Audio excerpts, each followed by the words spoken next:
La pandémie de Covid-19 aura des effets à long terme sur la sécurité alimentaire mondiale, après avoir contribué en 2020 à une envolée du nombre de personnes confrontées à la faim. C'est le cri d'alerte lancé par l'Organisation des Nations Unies pour l'alimentation et l'agriculture ce lundi. Un sommet mondial sur les systèmes alimentaires doit être organisé en septembre, car la FAO insiste, il y a urgence. En 2020, entre 720 et 811 millions de personnes dans le monde ont été confrontées à la faim, soit environ 118 millions de personnes de plus qu'en 2019.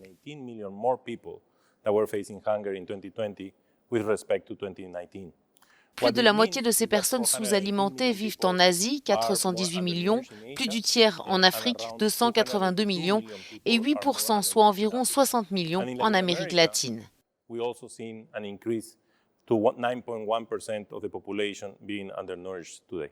Cette aggravation de la faim dans le monde, plus 18% sur un an, la plus importante depuis au moins 15 ans, compromet plus que jamais l'objectif fixé par l'ONU de l'éradiquer d'ici 2030. Nous devons vraiment agir et transformer les systèmes agroalimentaires. Nous sommes confrontés à un énorme défi, l'augmentation de la sous-alimentation. 3 milliards de personnes n'ont pas accès à une alimentation saine.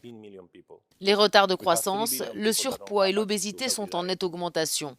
Si nous ne changeons pas la façon dont nous opérons dans les systèmes agroalimentaires, nous ne pourrons pas atteindre les cibles fixées pour 2030 pour chacun des indicateurs de nutrition.